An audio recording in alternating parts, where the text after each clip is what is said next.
tayo, hindi lang yung sarili natin ang palalakasin natin, hindi lang ang sarili natin ang i-connect natin sa Diyos, ngunit importante din that we be an encouragement to someone today. Keep building up one another. Even the strongest person needs an encouragement.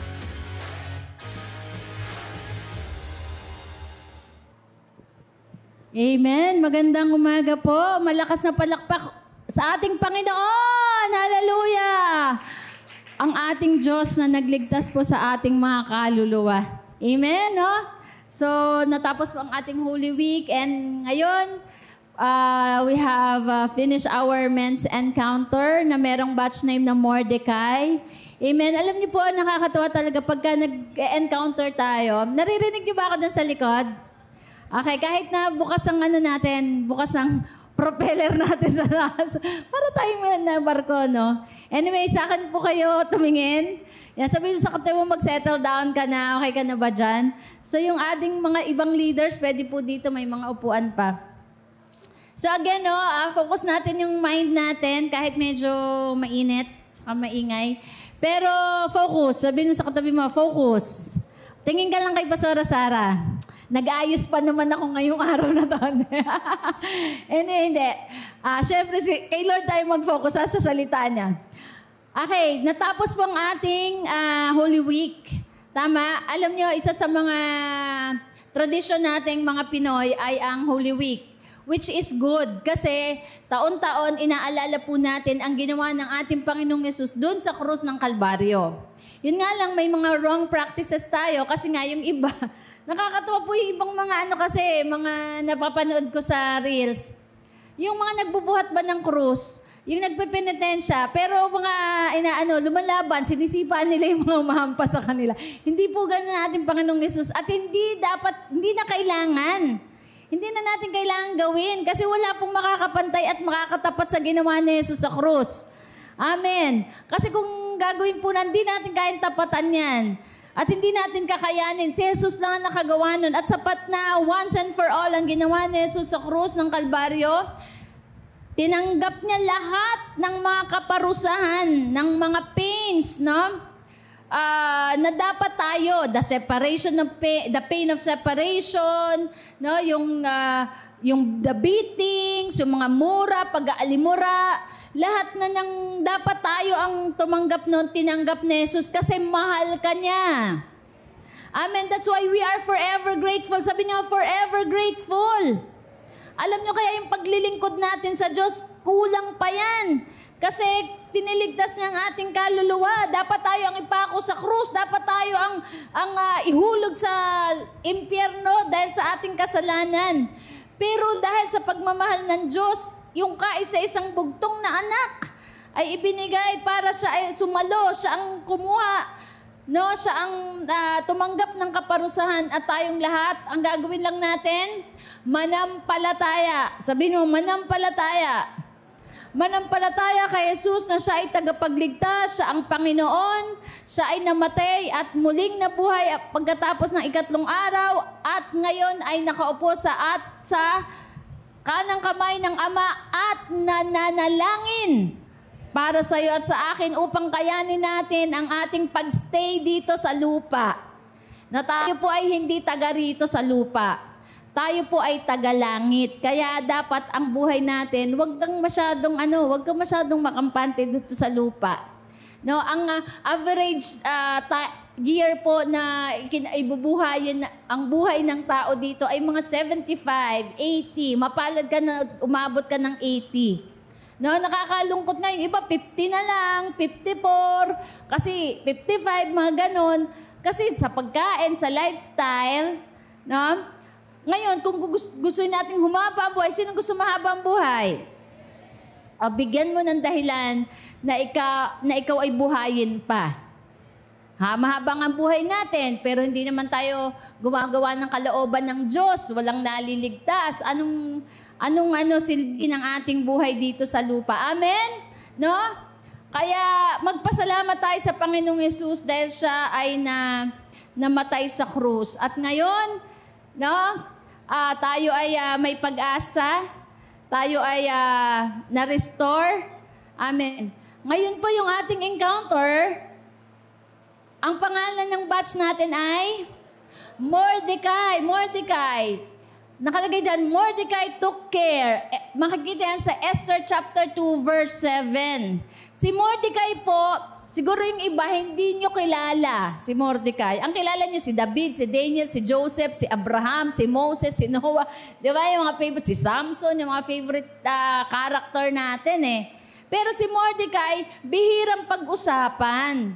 Pero alam niyo ba si Mordecai, in spite na hindi siya ganon kakilala, pero malaki ang kanyang contribution sa pagliligtas ng tao. So, ibig sabihin lang, ang ganda ng ng batch nyo, hindi mo kailangan na may title, hindi kailangan ikaw ay well-known para makagawa ng mga malalaking bagay. Imagine mo, through Mordecai, isang reyna ang na-raise up. Kaya kung hindi man ikaw maging presidente, mag-governor, senator, okay lang yon, basta ikaw ang nag-train. Sa future president, lagyan nyo ng base. Ngayon, si Mordecai, malaki ang kanyang kooperasyon. Malaki ang kanyang contribution. Pag-aaralan po natin, anong meron si Mordecai? Anong meron si Mordecai? Nakagawa siya ng malaking bagay. No? Sa isang bayan, sa isang bansa. Imagine nyo, 400,000 population ang sinave niya na supposed to be mamamatay yung 400,000 na yon. Pag-aralan natin, anong meron si Mordecai? Ang title po natin, because this year po, we are focusing on the theme of legacy. Pag sinabi mong legacy, ano ang marka o iiwanan mo sa next generation? The question is, kapag nawala na tayo, anong iwanan natin sa susunod na generation? Kaya nga yung mga past few weeks po ay pinag-usapan natin ang pananampalataya. Ang best po na maiiwan natin sa next generation ay ang ating pananampalataya sa Diyos at ang ating paglilingkod sa Panginoon. Iyan ang magandang pamana sa ating mga anak. Mayaman ka nga, di ka naman naglilingkod kay Lord. Marami ka nga pera, binabaliwala mo naman si Lord. No? So, mahaba nga ang buhay mo, wala ka naman pananampalataya kay Lord. Yung mga anak mo naman ay hindi naglilingkod sa Panginoon. So, ang best legacy po, the legacy that we could leave is our faith and service to God. Amen. Sa pag-uusapan po natin ngayon ay dalawang buhay. Dalawang klaseng buhay. 2 paths, 2 legacies. 200, yung ilagay mo dyan yung Tagalog. Noel, ako magsasabi ng English, interpret mo sa Tagalog. Okay? 2 paths, 2 legacies. 200, 2 legasiya. No? Ito ay ang buhay ni Mordecai at saka ni Haman. Haman. No? Sige po, tayo muna ay yumuko at manalangin. Hingin po natin ang paggabay ng banal na Espiritu. Panginoong Jesus, sobrang nagpapasalamat po kami.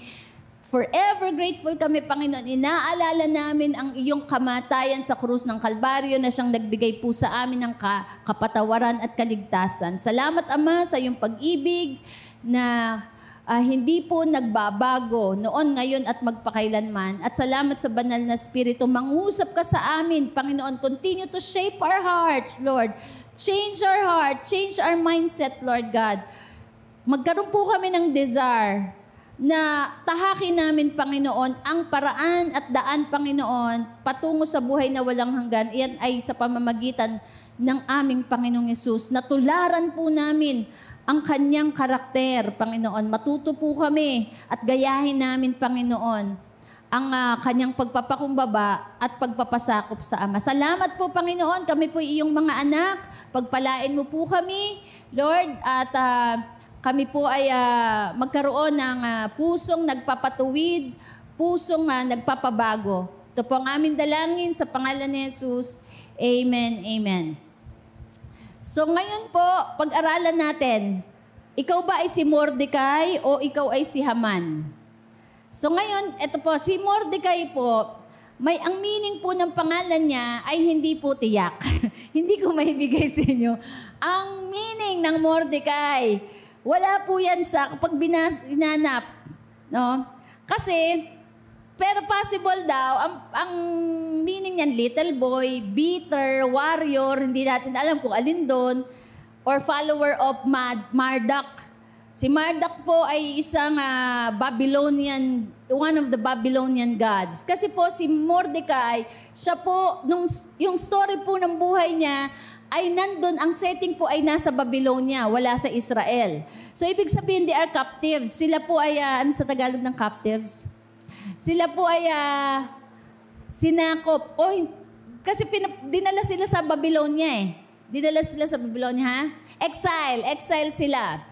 So, ngayon, maaring yung Mordecai po ay Babylonian names. Babylonian name. Katulad ng Shadrach, Meshach, Abednego. Alam niyo ba yung Shadrach, Meshach, Abednego ay hindi yan name of Jews. Yan po ay Babylonian name. Kasi pag na-exile ka o na-captive ka, binabago po yung pangalan. Ang pangalan na ginagamit ay Babylonian names. Kaya si Mordecai, maaring Babylonian name po yung Mordecai. Si Haman naman po ay identified as Agagite. Agagite. Huwag niyong babaliktaran ha. Galing po siya sa descendant ni King Agag. Wala mang kapag-anak to ni Lady Gaga. Ay, joke yun. Baka yun, hindi mo kayo tumawa. Suportahan niyo naman ako dito. Anyway, descendant siya ni King Agag of the Amalekites, no? So, yung Amalekita po o Amalekite ay kalaban pong mortal ng Israelites. Okay, so ibig sabihin si Haman ay talagang mula pa lang sa ninuno niya, kalaban na talaga ng Israel. Kaya si Haman, galit na galit siya kay Mordecai kasi Hudyo si Mordecai eh. Siya naman ay Agagite. Okay? So, Amalekite from the Amalekita. So, si Mordecai po ay isang Hudyo mula sa lahi or sa pamilya ni Saul. Kilala niyo si King Saul? Ibig sabihin, lolo niya. Lolo ni Mordecai, si King Saul. At si Mordecai po ay, bigyan ko lang kayo ng background kung di niyo po ito nababasa. Siya po ay nag-alaga sa isang ulila. Ng kanya, ulilang pinsan ba? No? Si Esther. Kilala niyo na si Esther. So connected siya kay Esther. At itinuring niya po na tunay na anak. Inampun niya si Esther at ibinilang niya sariling anak. So, ito ay isang larawan ng isang tao na may malasakit at pananagutan. Kaya ang ganda ng pangalan nyo. Kasi si Mordecai, yung karakter niya ay may malasakit. May pananagutan. At iyan ay nawa mag-manifest sa inyo na may malasakit tayo sa ating kapwa. At meron din tayong pananagutan. Hindi pwede yung wala akong pakialam dyan. Yung tayo, patsa. Doon pala galing. Sabi ko, kaya pala, pag kinakanta niyo yung patsa, apathy yun eh. Alam niyo, ibig sabihin ng apathy? Indifferent. Walang pakialam. Okay? So, si Mordecai may pakialam. Kaya tayo may pakialam tayo sa generation natin. May pakialam tayo sa mga estudyante, sa mga anak, sa next generation, sa pamilya natin, sa kapwa natin. Kaya sinishare natin ang gospel. Yun si Mordecai. Ito naman si Haman. Siya ay kaaway na mortal ng Israelites. Meron siyang galit sa mga Hudyo. No? Dahil ito ay nagsimula pa sa mga ninuno. Nakuha niya po ang historical background. Ngayon po, si Mordecai ay nabuhay sa panahon ni King Artaxerxes o ni King Ahasuerus o Xerxes I. Dahil pangalan, Siya po ay hari ng Persia o ng Babylonia, ang capital, Persian capital. Yan. Ngayon, tignan muna natin ang pag-uugali. Tignan natin kung check tayo dyan o cross. Tignan muna natin si Haman. Si Haman muna. Negative muna. Si Haman po, ang pag-uugali ito, ma-pride. Na punong-puno ng pagmamataas po si Haman. Mataas ang kanyang pagtingin sa kanyang sarili. Sino dito yun? No? Yung madaling ma-offend. Laging he is after his own right. No? Kaya nga alam niyo po, si Haman kasi gano'n na ugali niya. Yung madali siyang na-offend kay Mordecai kasi nung dumaan siya, hindi po yumukod si Mordecai sa kanya. Nagalit. No? Minsan may mga pagkakataon ganun po tayo na minsan hindi tayo napansin, no? Hindi tayo nabati.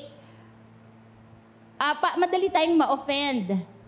Ang madali palang ma-offend, may pride pala yan. Hello? Para wala may amen. Umamin na lang. Na? Pag madali tayong ma-offend, tayo ma-pride. Kasi we are after our own right. Alam niyo, punong-puno ng kayabangan si Haman at hindi matanggap na may hindi yumuko sa kanya. Ano pa? Ang ugali ni Haman, meron siyang galit. No? Hatred and bitterness. Ginamit niya yung offense na yon para magalit siya laban kay Mordecai, para isakatuparan niya ang kanyang planong lipulin at patayin ang mga Hudyo. So meron ka ba nito? May pride ka ba? May hatred and bitterness ka ba? Pag ikaw ay nagpaplano laban sa pagbagsak ng kapwa mo, meron kang hatred and bitterness. No, yung nagsasalita ka, gusto mong siraan ng kapwa mo para mong pinapatay. Hello? Yan ay motivated by hatred and bitterness. So, X na yan, no? Maganda kasi ma-identify natin. Ano pa? Marami po tayong nagagawang makasamaan at kamalian kapag meron tayong pride at may galit tayo. Nagkakaroon tayo ng foolish decision. Foolish decision. At si Haman din ay napapalibutan ng mga maling tao. Maling mga advices. He surrounded himself with people who fed his ego rather than tell him the truth.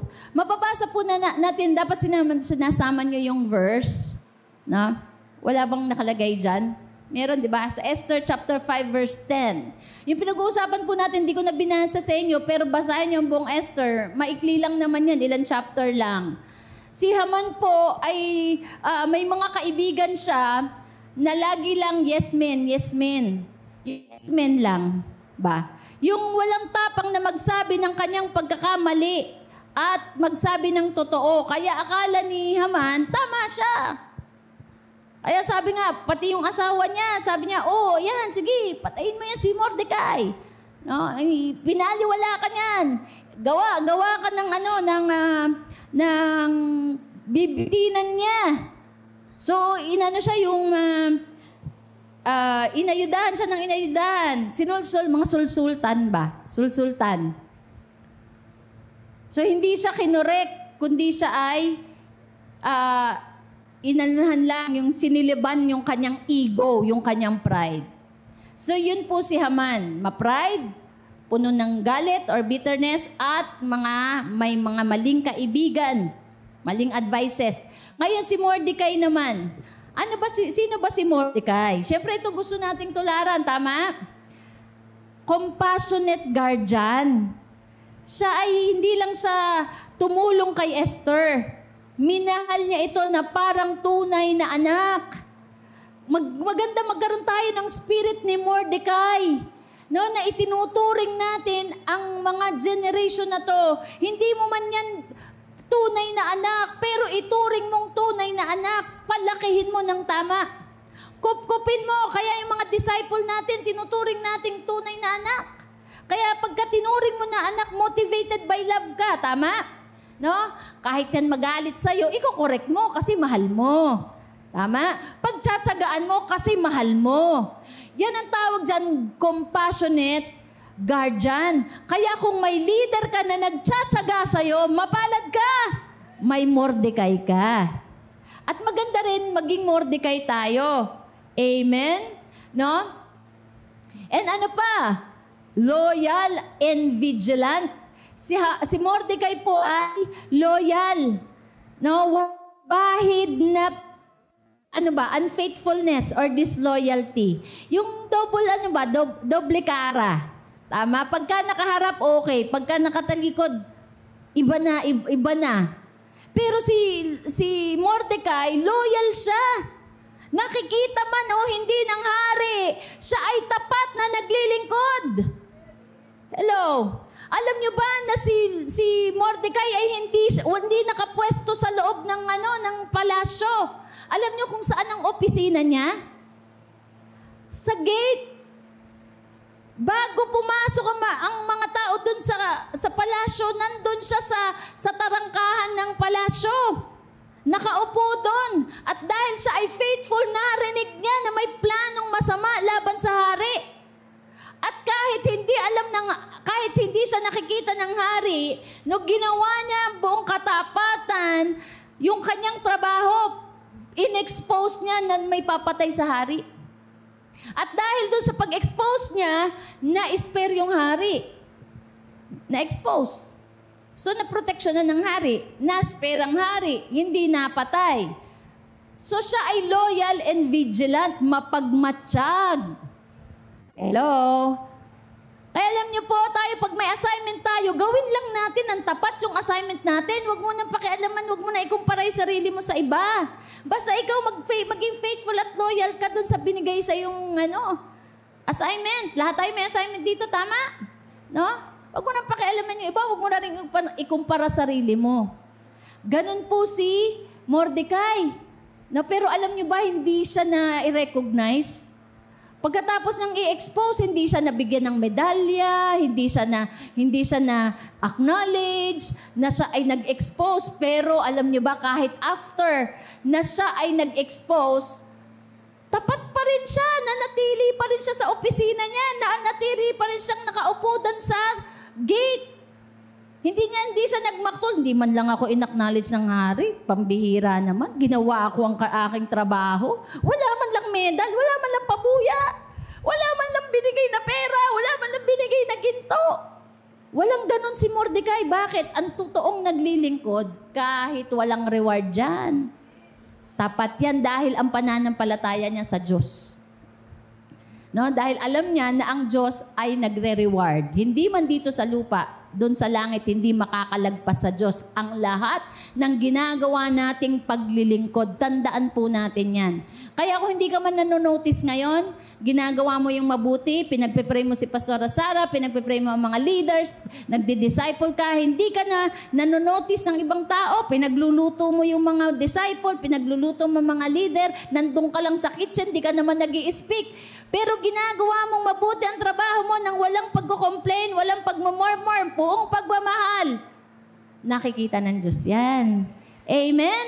No, ano pa? Courageous convictions. No, siya ay matapang, may paninindigan. Tanungin mo nga katabi mo, may paninindigan ka ba? Katulad ni Mordecai. No, pagdating ni Haman, dumaan siya. Hindi siya yumuko kay Haman. Bakit naman siya yuyuko? Hindi naman siya ang hari. At unang-una, malikita siya No? Si Mordecai walang takot. Hindi siya tumutupi. So he refused to bow to Haman kahit alam niyang may kapalit ito na panganib. Hello? Hindi tayo nagko-compromise.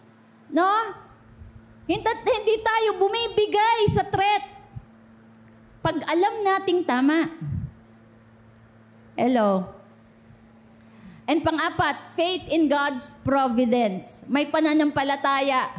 No? Katulad ni Mordecai, kailangan natin may pananampalataya tayo sa provision ng Lord. May pananalig siya na ililigtas ng Diyos ang kanyang bayan sa pamamagitan ni Esther o ng iba. Ang ganda ng ni Mordecai Ganito pananampalataya natin Kaya alam niyo ba ang desisyon natin maglingkod sa Diyos? Ako, tawagit na wag ako ng Lord. Kung hindi ako, mag-refuse ako maglingkod kay Lord, may i-raise up si Lord na iba. Kasi ang plano talaga ng Diyos, magligtas. Kaya tayo, hindi tayo magmamalaki sa Diyos. Na ayoko maglingkod sa Panginoon. Kung ayaw mo maglingkod, hahanap siya ng tapat. Hahanap siya ng willing. Kaya si Mordecai, sabi niya kay Esther, kausapin mo ang hari. Sabi ni Esther, sabi niya, kuya, bababa ako patayin ng hari, hindi ako pinapatawag. Sabi niya, pag di mo ginawa yan, ililigtas pa rin ng Diyos ang bayang Israel. Yun nga lang, ikaw na mismo. Kaya in-encourage na si Mordecai, matapang. Matapang si Mordecai magsabi ng totoo. Hello? Kaya mapalad tayo pag may Mordecai tayo sa buhay natin. Amen? Si Mordecai pusher eh. May pusher ka ba sa buhay mo? Amen? O pusher ka? Yung pusher ba na nagpapabago ng buhay, ha? Iba, dating pusher, ngayon, pusher ng droga, ngayon pusher na ng pagbabagong buhay. Masarap may pusher, yung nagtinutulak ka sa pagbabago, sa pagbabagong buhay, na malakalakasan mo ang loob mo. No? In spiritual war context, ito naman, ang plano ni Haman, si Haman po ay nire-represent niya ang demonyo. No? Ito ay spiritual na digmaan. Dahil ang layunin ni Satanas, sabi ng Biblia sa John 10:10, the thief comes to steal, to kill, and destroy. So, ibig sabihin, ang merong plano na wasakin ang tao ay ang demonyo. Sabi niya, the thief comes, ang magnanakaw. Sino ba yung magnanakaw na yun? Ang demonyo. Comes to steal, magnakaw. Come to kill, pumatay, at magwasak. Mindset ni Satan yun, plano ni Satan na wasakin ang buong Israel, i-annihilate. When you say annihilate, talagang pulbusin, tanggalin talaga, walain talaga ang lahi ng Israel, ng Hudyo. Bakit? Dahil kung namatay, makinig kayo, kung namatay ang 400,000 na Hudyo, kasama si Esther doon, kasama si Mordecai doon, hindi lalabas ang Mesaya. Advance mag-isip si Satan eh. Sabi niya, kailangan mapatay ang buong Hudyo para walang lumabas na tagapagligtas. Pero hindi papayagan ni Lord. Kasi ang plano ni Lord, magligtas. Kaya hindi rin papayagan ni Lord na mawala ka ng ganun-ganun na lang. Dahil may maliligtas sa pamamagitan ng buhay mo. Amen? No? So from Genesis to Revelation, pinreserve ni Lord ang kanyang mga anak. At si Mordecai po ay isa sa ginamit at instrumento ng Panginoon para labanan ang anumang plano ni Satanas at ipagtanggol ang mga tao. Hallelujah! Kaya tandaan po natin yung I know the plans I have for you. Alam ng Diyos ang plano niya. At anuman plano ng demonyo laban sa'yo, hindi siya papayag. Dahil may plano ang Diyos na ikaw ay pagpalain dahil ikaw ay gagamitin niya sa pagbabago. Gagamitin ka ng Diyos para maraming maligtas. Hindi ka lang niya pagpapalain dahil para sumarap ang buhay mo. Pagpapalain ka niya kasi madami siyang gustong iligtas. Imagine mo, dati ka naglalasing, dati ka nagdodroga. Muntik ka ng mabaril, muntik ka ng masaksak, pero naligtas ka pa rin. Hindi ka namatay. Noong araw po, madalas ako makumbulsyon eh. Tumitirik ang mata ko eh.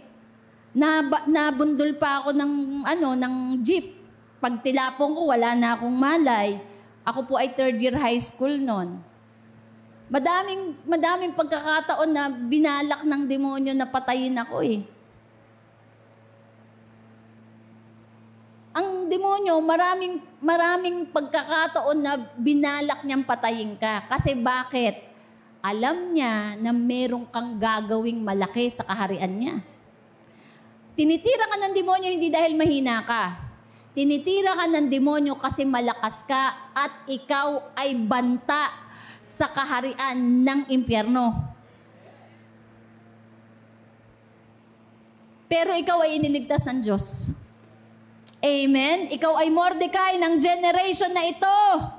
Hallelujah! Ngayon nakita natin ang pagkakaiba ng ugali ni Mordecai at ni Haman.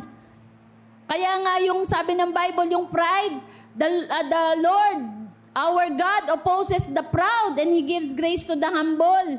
Nagbibigay siya ng biyaya at habag sa mga nagpapakumbaba. Si Haman po, binagsak yan eh. Ibinagsak po siya ng Diyos kasi punong-puno siya ng pride. Kakampi natin ng Diyos basta tayo po ay mapagpakumbaba. Amen? So ngayon nakita po natin yan, yung lesson sa buhay ni Haman at ni Mordecai. Sinong gusto nyo? Si Haman o si Mordecai? Anong gusto mong iwanang legacy? No? Yung legacy ba ni Mordecai o yung legacy ni Haman? Siyempre ni Mordecai, kasi ang legacy ni Mordecai, nagligtas at nagpabago ng isang bayan, ng buhay ng napakaraming tao. Ngayon po, number one na tutunghayan po natin dyan. Number one, character is revealed in responsibility. Let's see, no? Anong lesson na makikita natin? Lessons that shape not only our character but our legacy. Ano yung matututunan natin na huhubog hindi lang ng ating karakter, kundi ng ating legasiya. Kasi kung ano tayo, yun po ang iiwanan nating pamana sa next generation.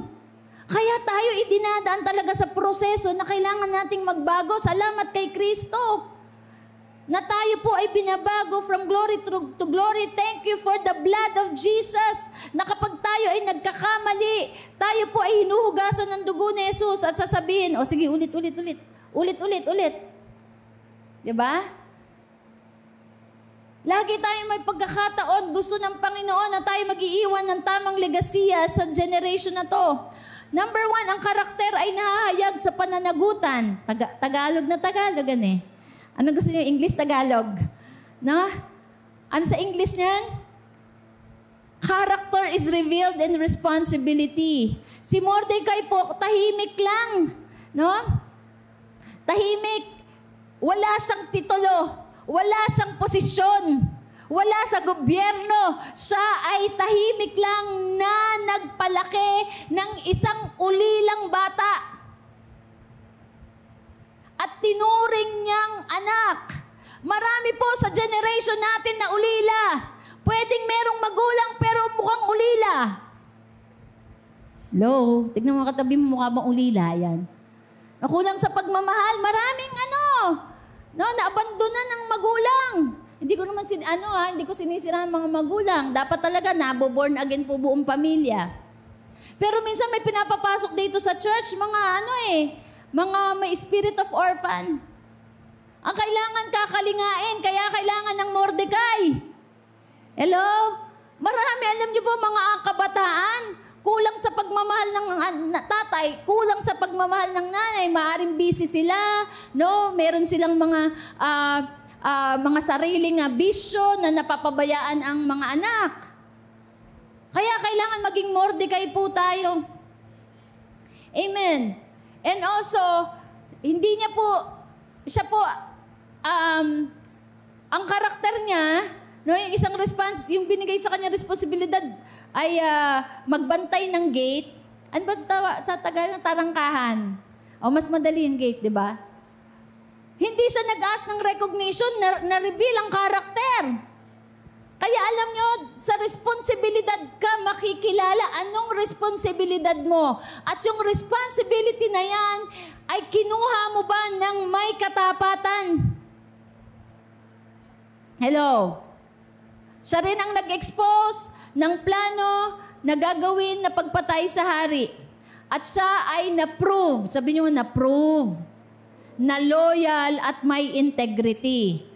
Si Haman po, in contrast, binigyan ng high position. Si Haman po, no, si Mordecai, kita mo talaga humble siya Humble siya kahit hindi siya nakikita, hindi siya nare-recognize, hindi siya na-acknowledge.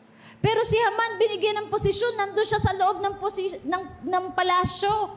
Kaya lang, ang problema kay Haman, nung may posisyon na, inabuso niya. Yumabang po siya. Hello. Etong pong mensahe na to, it exposes what is in our hearts. At kapag na-expose po, para po yan nilagang karne ba? Diba? Pagka nilalaga mo ang karne at ang beef, ang baboy, anong nangyayari? Diba mayroong bubbles sa ibabaw? Anong ginagawa natin sa bubbles? Tinatanggal. Amen. Ang salita ng Diyos ine-expose. Baka nakita natin sarili. Ano ba? Ikaw ako? Si Mordecai ba ako o si Haman? May yabang ba ako? May pride ba ako? At baka ilagay ka ni Lord sa high position. Delikado ka pagka nasa high position ka na hindi nagbago ang puso mo. Marami po na nag-umpisa, mukhang mabait. No? Siyempre, asa baba pa lang eh. Pero nung hindi na disciple, hindi nagbasa ng Biblia, nung nandun na sa high position na, inabuso na. Kaya ngayon nasa baba pa lang tayo, no? Ang pundasyon po natin ay salita ng Diyos. Amen. Huwag tayong aabuso sa ating authority. Ang gusto kasi ni Haman, nung nasa high position na siya, lahat ng mga tao magyuyuko sa kanya. At ginamit niya yung power niya. Sabi niyo nga, power. Ang power po ay binibigay sa atin para maglingkod sa tao, hindi para sirain ng tao. Si Haman, ang ginawa niya, hindi yumukod sa kanya si Mordecai. Ganun Sige, Hudyo ka, lahat ng kapwa mo Hudyo, papatayin ko. Gumawa siya ng batas. No? Gumawa siya ng batas na lahat ng Hudyo papatayin. Pagdating ipinresent sa Congress, hindi, pinresent sa hari, pinirmahan ng hari, without knowing na yung asawa niyang si Queen Esther ay isang Hudyo. Bakit ginawa ni Haman yon? Sa paghihiganti. Maraming tao kapag ka may pride, no, may power, gustong maghiganti. Hello? Ingat po tayo, no, sa ugali ng katulad ni Haman. Yung mapaghiganti, yung power hunger. Nagpo-focus siya sa kanyang advancement, hindi para sa ikabubuti ng tao. Nineglect niya ang responsibilidad niya na maging maka-Diyos, maging makatarungan, at ipinili niyang maghiganti. Kaya sabihin mo sa katabi mo, huwag kang maghihiganti. Sabi ng Bible, do not take revenge. Sabi niya, the vengeance is mine. Sabi ng Diyos. Hello? Kung tayo ay may pananampalataya sa Diyos, huwag kang gaganti. Dahil ang Diyos ang gaganti para sa'yo. Amen? Naalala ko sabi ng lola ko noon, nung elementary ako, sabi niya, pagka umaway sa'yo, huwag kang gaganti. Dumayo ka lang. Simula noon na natatak na sa isip ko. Meron po kaming ang lola ko, medyo may pagkaano din siya, relihiyosa. Ang dami niyang Diyos-Diyosan doon sa bahay namin ako bata pa, pumupunta po ako doon, pagka may nang aaway sa akin, lumuluhod ako doon hindi ko pa alam Pero sa puso ko, alam ko may Diyos. Pag may umaaway sa akin, pupunta ako dun sa taas. Luluhod po ako dun sa harapan ng mga rebulto. Tapos dun ako iyak, sabi ko, Lord, umiiyak po ako. Sinusumbong ko lahat ng mga kaaway ko. Hello. Alam niyo po, pagtatanggol tayo ng Diyos, kung tayo po ay lalapit sa Kanya. Amen? Hindi mo kailangan gumante dahil ang Diyos ang gaganti para sa'yo. Hello. So, ano pang ginawa ni Haman? Pinromote niya ang sarili niya. Imbis na maglingkod sa tao. Huwag mo i-promote sarili mo. Si Lord magpo-promote sa'yo. Ang gawin lang natin, magpakababa at maglingkod sa tao. Pag nakita ng Diyos na tapat ka, ipopromote ka niya. Pag nakita niya na tama ang puso mo sa tamang panahon, popromote ka niya. Amen? He will give you power. Dahil alam niya na hindi power you are not after the power. You are not after the position. You are not after the entitlement. You are after for the service of people. Amen. And for the welfare of people. Mahal na mahal ng Diyos po ang mga tao, kaya gusto niya talaga tayo ay naglilingkod. Kaya kung may mga nagko-question ng ating paglilingkod, hindi nila naintindihan yan eh. Tayo naman po, hindi tayo sa pera, hindi pera-pera. Kundi tao. Amen? Tignan mo yung katabi mo. No, willing ka bang paglingkuran yan? Pagtyagaan mo, lagi mong i-invite. Lagi mong i-text, lagi mong paalalahanan. Hello? So true character is seen not in titles. Ang tunay na pagkatao ay hindi nasusukot sa titulo, kundi sa kung paano mo pinangangasiwaan o ginogovern, hinahandle ang responsibility, especially, sabihin mo, especially, kapag walang nakakakita. Amen? Alam niyo ang tunay na paglilingkod? Yung naglilingkod ka pa rin kahit walang nakakakita. Naglilingkod ka pa rin kahit hindi ka ina-acknowledge. Masaya ka pa rin kahit hindi ka napapansin sa iyong ginagawa. Bakit? Kasi totoo ang iyong puso sa paglilingkod. Amen? Yan ang pinagpapala ng Diyos. Kaya alam niyo po ang isang building, alam niyo po ang lakas at tibay ng isang gusali. Hindi yan nakikita sa labas. Kahit gaano pa yung kataas. Nakita niyo po yung mga earthquake, makikita talaga yung building kung gaano katibay Pag nag-earthquake na, bumabagsak. Ibig sabihin, ang pundasyon niyan mahina. Kaya ang building po nasa foundation.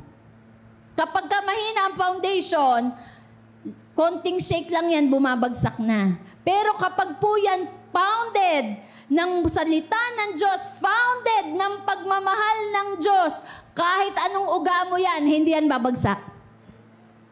Amen?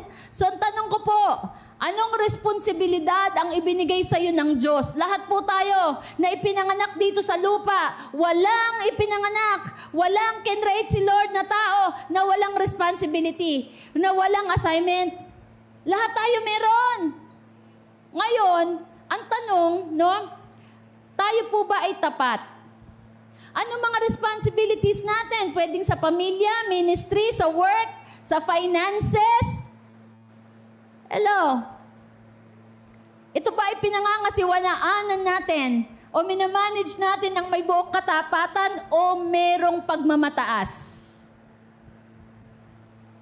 Sabi po ng Proverbs 22 verse 1, a good name is more desirable than great riches.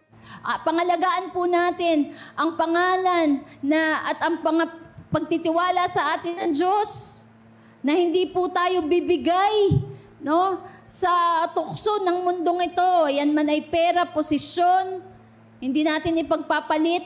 Amen. Kaya alam niyo po, tandaan niyo, yung sa mga mayayabang at pagmataas, hindi kakampi ni Lord dyan.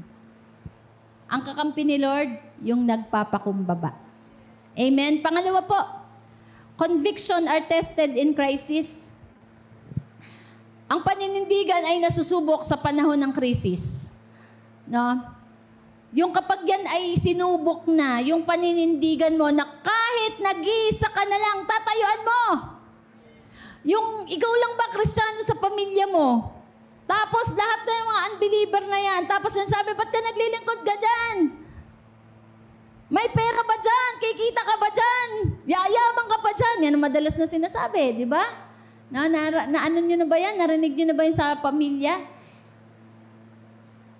Unang-una talagang persecutor natin, family. I tell you. Pero hindi dapat natin sila labanan. Ulitin ko, tingin kayo sa akin. Hindi natin kalaban ng pamilya natin. Ang kalaban natin si Satanas. Okay, unang-unang dapat gawin, panindigan natin ang ating pananampalataya at paglilingkod sa Diyos. Pangalawa, ipanalangin natin sila. Kasi dadating ang araw, makaka-realize din sila at kapag kumilos ang banal na spirito sa kanila, sila po ay babaguhin. Nung ako po ay kabataan pa, ako pa lang po ang nagdesisyon maglingkod sa Diyos. Tatay ko, nanay ko naglalasing, nanay ko relihiyosa, ayan, lola ko, ganun din. Puto kutsinta palagi yun, araw-araw. Noon pa po, sa Paranaque pa ako pupunta doon sa JTG. Natanong ako, bakit doon layo-layo ng church ko? Ganon. Hindi nila naiintindihan. Ang persecution galing talaga sa kapamilya eh. Pero dahil sa pagmamahal ng Diyos na nasumpungan ko, sabi ko, ba't ko iiwanan ng pagmamahal ng Diyos? Siya nga ang totoong nagmahal sa akin. At kailangan ipagpatuloy ko dahil kailangan maligtas ang aking pamilya. Pinanindigan ko po. No? Hanggang sa kinwestiyon ng aking pagba-Bible school. Pero alam niyo po, kailangan natin meron tayong paninindigan. Hello? Sabihin mo sa katabi mo, manindigan ka. Katulad po ni Mordecai na hindi po siya nagbow kay Haman. Hindi po siya yumuko kay Haman. Anong ibig sabihin? Hindi siya bumigay sa tukso. Alam niyo si Haman, nire-represent ni Satan yan eh. At saka ng mundo. Siyempre may alok sa atin. No? Uy, mag-overtime ka na lang. Huwag ka nang magpunta ng Sunday. Double time yan. Double pay yan. Di ba? Mga ganun eh. Pero hindi ka bibigay. Maninindigan ka sa conviction mo na ang unahin mo ang Diyos dahil ang Sabbath day, itinutos yan ng Panginoon. Hello? Sabi 6 days, mag-work kayo, pero yung ika-7th, magpahinga kayo because it belongs to God. Maninindigan tayo dahil yan ay utos ng Panginoon. Amen. Tignan nyo si Jesus, di ba? Inalok, ito, Jesus. Sige nga, gawin mong bato. Yung bato, gawin mong tinapay. Hindi bumigay. No? Tapos, idinala siya dun sa pinakamataas na lugar. Sabi ng demonyo. Sabi niya, nakita mo yan, Jesus? Yan. Nakita mo yan. Mga city. Akin lahat yan. Sinungaling. Anong akin? Wala ka naman kanreet. Ganun pa man, di ba? Di ba? Lakas ang loob, Sabi ni Satan kay Jesus nakikita mo yan. Yan, lahat ng nakikita mo, akin yan. Bibigay ko sa'yo yan, yumuko ka lang. Sabi ni Jesus, sabi niya, lumayas ka, do not put your God to test. It is written. Hello? Hindi ka bibigay sa kasinungalingan. Hindi tayo yuko sa sistema ng demonyo, ng mundo. Hello? Kaya si Mordecai po, nanindigan siya sa kanyang pananampalataya. It is his conviction to honor only God. Si Lord lang ang i-honor natin. Si Haman po kasi, masamang tao siya. Kaya hindi po yumukod sa kanya si Mordecai. Hindi naman siya ang hari eh. Ang gusto ng demonyo, yumukod tayo sa kanya eh. Bumigay tayo sa kanya eh. Amen? Madami bumibigay sa tukso ng demonyo eh. Gagamitin ng pera, ang babae, ABS-CBN. No? Sabihin mo sa katabi mo, huwag kang bumigay. Ikaw ay si Mordecai. Amen? No? At ano pa, ang conviction niya, nung narinig niya, na papatayin, eto na, may verdict na, papatayin ang 400 population na Hudyo. Narinig niya. Alam niyo ang ginawa niya, ni Mordecai, convicted siya eh. Anong gagawin niya? Alam niya ang katotohanan, alam niya ang tama. Nag-iisa lang, kaso nag-iisa lang siya eh. Sabi niya, alam niya una niyang ginawa, umiyak. Umiyak si Mordecai. Ramdam niya, meron siyang pagmamalasakit sa kanyang kapwa, umiyak siya. Pagkatapos, nag-ayuno siya. Nag-ayuno, nanalangin. Humingi ng wisdom kay Lord. Tapos sabi niya, ano magagawa ko? Gatekeeper lang ako, dito lang ako sa labas. Wala akong influence dun sa loob ng palasyo. Paano ko pipigilan ang genocide na to, yung pagpatay sa mga Hudyo? Naalala niya si Esther, pinaalala sa kanya ni Lord. Di ba pinsan mo si Esther, kausapin mo si Esther. Nanindigan siya. Siyempre, reyna na yung pinsan niya eh. Pwedeng itanggihan siya nun. Hello? May posisyon na eh. Pero nanindigan. Hello? Nanindigan sa tama. Nanindigan sa katotohanan. Siyempre, siya, gatekeeper lang siya. Si Esther, reyna. Pero yung lakas ng loob na galing sa Diyos, nanindigan siya kausapin ang kanyang pinsan na si Esther. Samantalang si Haman, punong-puno ng pride, no? Nagalit, gustong alam niyo po ba yung galit, naglilid dyan sa pagpatay. Kaya sabi ng Lord sabi ni Jesus, sabi ni Jesus, those who does not forgive commit murder. Ano yung sabi? Sino man yung may galit, sino man yung may galit sa kanyang kapwa at hindi nagpapatawad ay nagkukumit ng kasalanan na pagpatay. Dahil saan nag-uugat ang pagpatay? Sa galit. Nakita natin doon sa mga videos, di ba? Kita nyo na barel. Bakit na barel? Kasi pinagharian ng galit Kaya sabi na, pwede ka magalit, huwag ka lang magkakasala. Pag nagalit ka, bumilang ka ng mga 1,000 times. Kasi pag galit ka, nakakapatay ka sa salita. No? Sabihin, pag nagalit, wala kang kwentang anak, wala kang kwentang asawa, lumayas ka, maghiwalay na tayo. Pero dahil yun, galit yun. Pinatay na yung relasyon, pinatay na yung kinabukasan ng anak.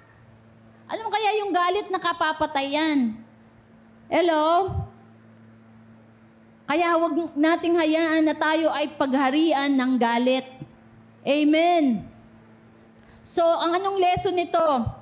One, our beliefs are proven not in comfort but in crisis. Yung ating pananampalataya o paniniwala ay napoprove sa pamamagitan ng crisis kapag ikaw ay tines na. Pag ikaw ay sinubok na. Hindi po sa panahon ng comfort. Kaya kung mayroon kang crisis sa buhay, ibig sabihin, nilalabas lang po ang totoong pagkatao mo. Amen? No? Kung ikaw ay pinahiya, ginawan ng masama, no? Diyan po iiral ngayon at lalabas yung totoong pagkatao. Hello? And diyan din po lalabas yung conviction. And our conviction must be strong enough. Sabihin mo nga, strong enough. Ayan, maganda sa Tagalog. Ang paniniwala ay hindi nasusukat sa panahon ng kaginhawan, kundi sa gitna ng kagipitan. Ang matibay na conviction ay hindi basta-basta natitinag. Amen. Katulad po ni Daniel. Si Daniel, di ba? Kung natatandaan po natin, nananalangin 3 times a day. Masama bang manalangin?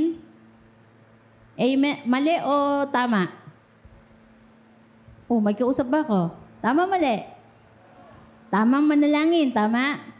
Pero sa kanilang kasi Babylonia din yon, Babylon din. Para sa kanila na mga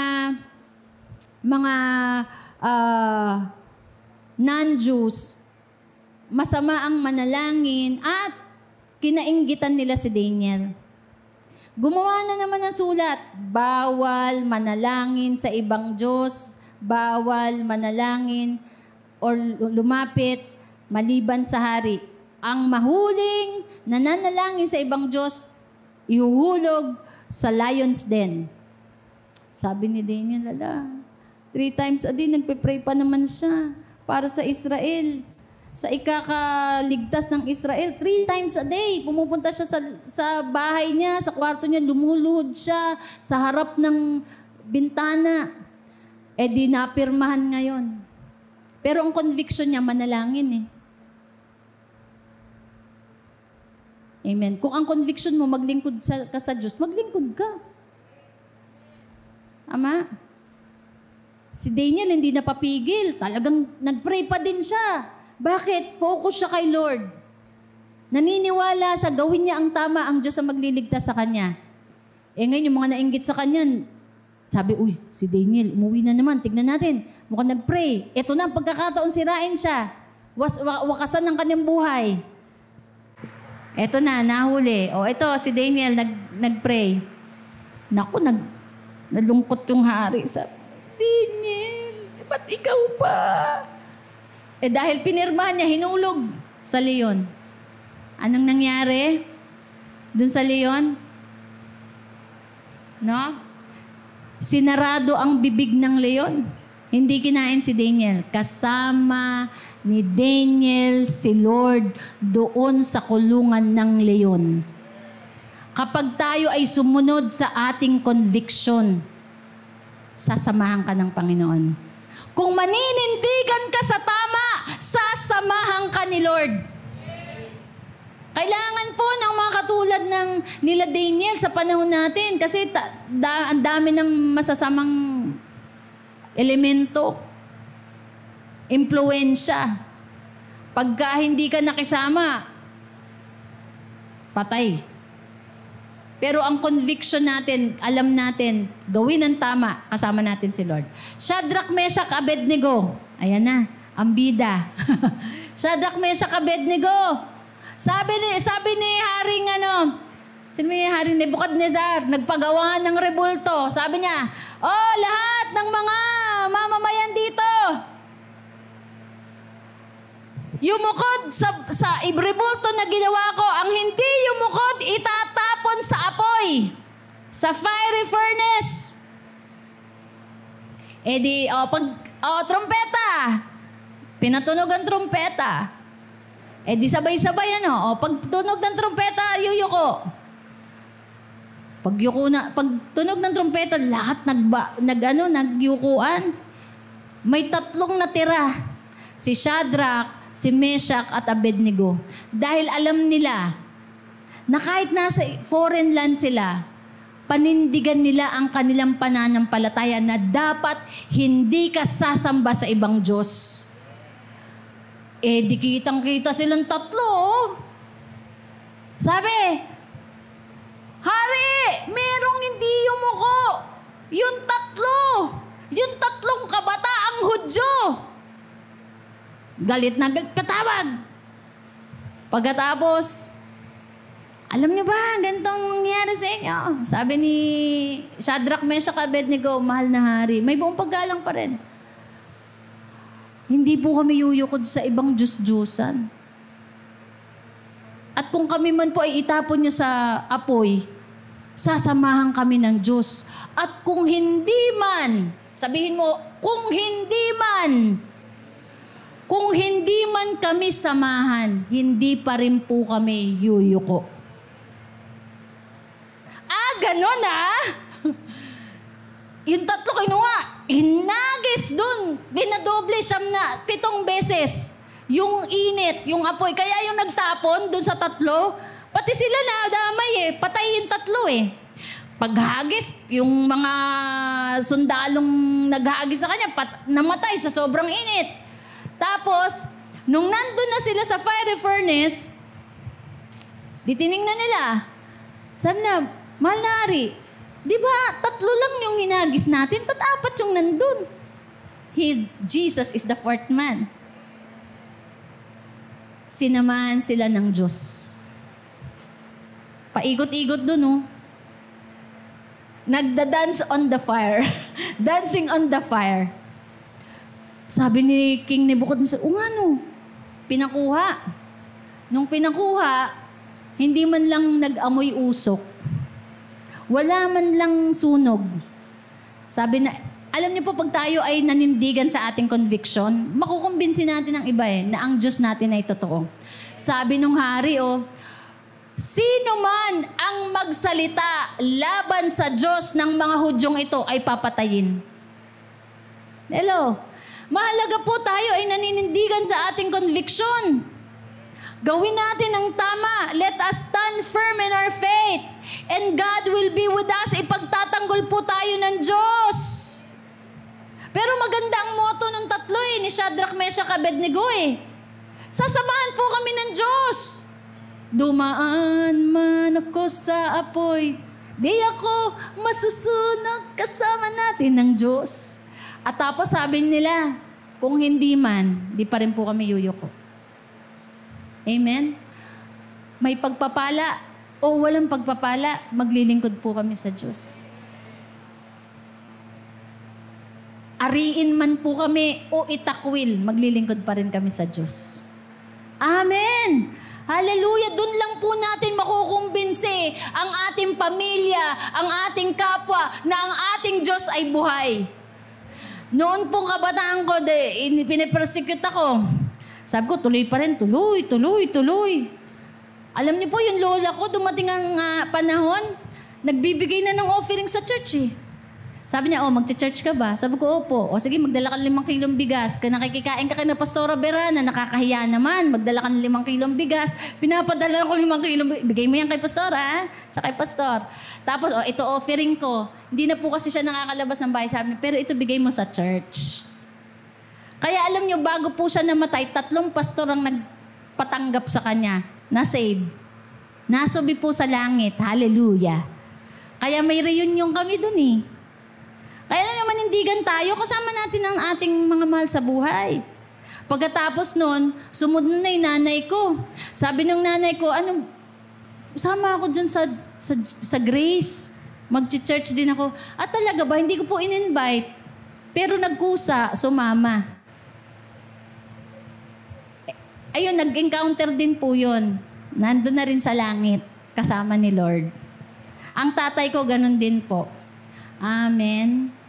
Manindigan tayo sa ating pananampalataya kay Kristo. Acts 16:31. If you believe in the Lord your God, you and your household shall be saved. Amen. Wala na tayo. Huwag nating iwanan si Lord. Iwanan na natin sila, mga jowa, anumang mga dapat iwanan dyan. Yung mga iwanan natin. Pero si Lord, huwag nating iwanan. Sabi ni Peter, saan pa kami pupunta, Lord? Nasa iyo ang buhay na walang hanggan. Hello? Kaya po kapag may pressure, dumating ang pressure, stand firm. Sabihin mo sa katabi mo, stand firm. Meron naman talaga.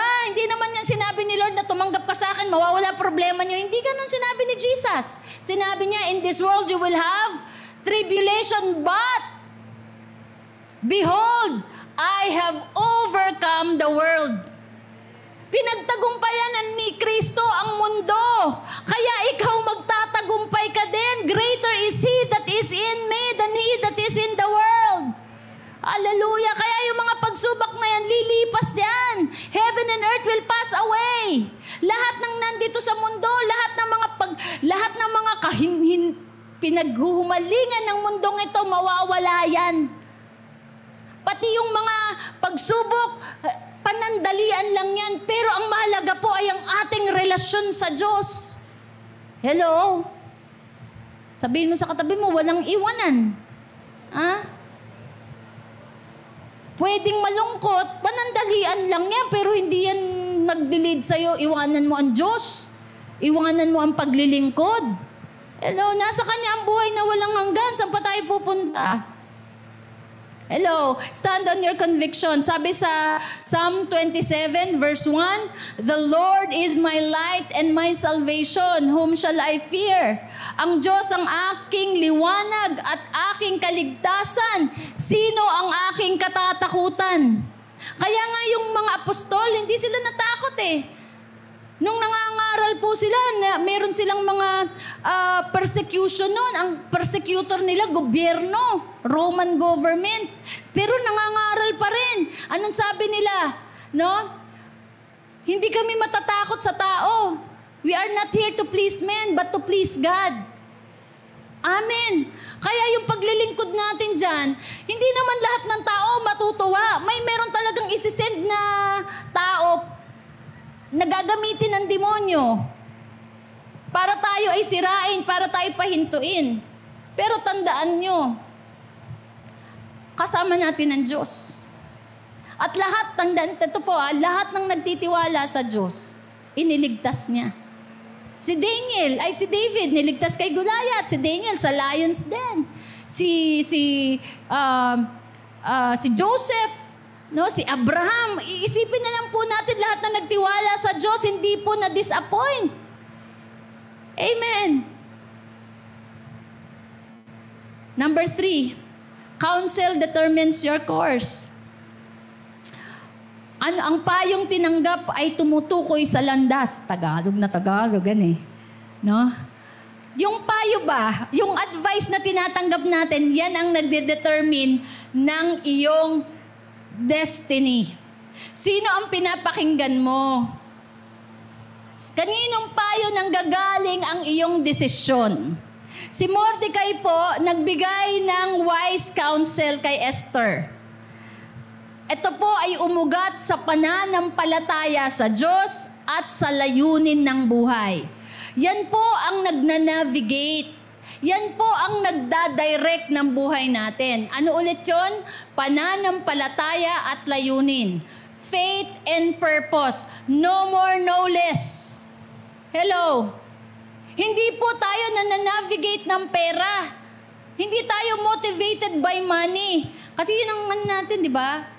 Kultura sa bahay. O sige anak, mag-aaral ka mabuti. Pag nag-aaral ka, maging honor ka. Pagka nagtrabaho ka para kumita ka ng malaking pera, ihango mo kami sa kahirapan.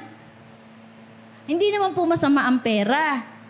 Sabi ng Bible, the love of money is the root of all evil. Pero, ang tagumpay po at ang kayamanan, sabi ng Biblia, galing sa Diyos. Hello? Sino ba nagpayaman kay David? Sino nag-promote kay David? Si Lord. Dating shepherd boy. Sino nag-promote kay Joseph? Dating utusan lang ng mga kapatid niya. Dating shepherd boy nga, naging second to the highest ranking. Hello? Nung si Job po, mayaman na si Job, pinayaman ni Lord, sabi ng demonyo, kaya lang naman yan sumasamba sa'yo at naglilingkod kasi pinayaman mo eh. Hindi mo ginagalaw. O sige, galawin mo. Pinatay ang mga anak, kinuha lahat ng mga negosyo, lahat ng mga kahayupan niya. Wala nang natira. Sabi niya, hindi, kaya lang yan nagpapatuloy kasi di mo ginagalaw katawan niya. O sige, galawin mo, huwag mo lang papatayin ha. O di ginalaw, nagkaroon ng bukol mula ulo hanggang paa. Anong sabi ni Job? Si Lord ang nagbigay, ang Diyos ang nagbigay, siya rin ang babawi. Purihin ang Diyos. Hindi siya nasubok sa panahon ng krisis, nanatiling tapat.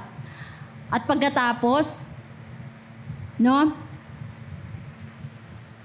na-prove na tapat, faithful si Job, anong ginawa ng Panginoon? Yung nawala sa kanya, doble ang binalik. Ibig sabihin, kanino galing ang pagpapala? Sa Diyos. Hindi galing yan sa tao. Kaya alam nyo kung meron tayong pipiliing paglingkuran at maging tapat sa Diyos yan. Dahil yung dating meron, tas nawala. Hindi kayang ibalik ng tao yan, nadodoblehin. Ang Diyos lang ang makakagawa niyan. Kaya si Job, magandang tularan, naging tapat sa Panginoon kahit sa panahon ng pagsubok. Kahit na in-advisean sabi ng ng asawa, sumpain mo na ang Diyos mo para mamatay ka na. Pero hindi siya nakinig. Sabi niya, bakit? Pupurihin mo lang ba ang Diyos? Paglilingkuran mo lang ba ang Diyos kapag sa panahon ng pagpapala? Nirebuke niya yung asawa niya. Hello? Kaya si Job, siya ay na-prove na righteous at faithful. Hindi siya perfect, pero naging matuwid siya. Bakit? Nanatili siyang naglilingkod at nananampalataya sa Diyos. Amen.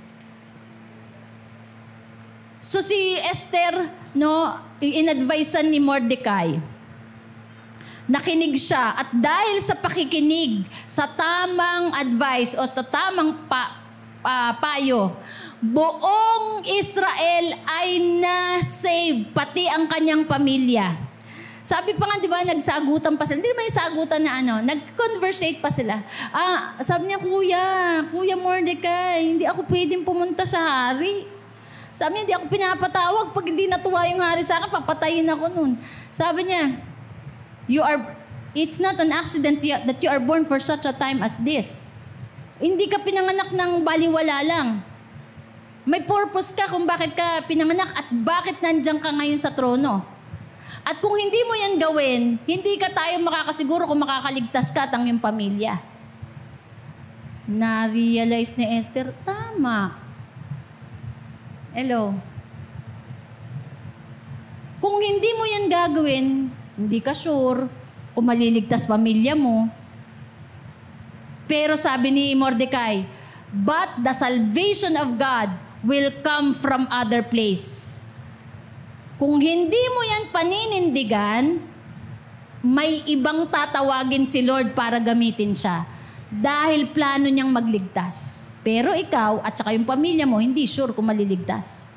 Na-realize ni Esther kung ano. Sabi niya, sige po, nakinig sa payo. Hello? Kaya tayo, importanteng makinig tayo sa plano ng maka-Diyos. Sabi niya, sige po, if I perish. Please pray for me and fast for me.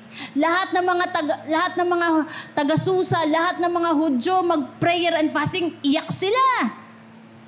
Pinag-pray nila si Esther. At anong nangyari? Naligtas po 400,000 people. Amen?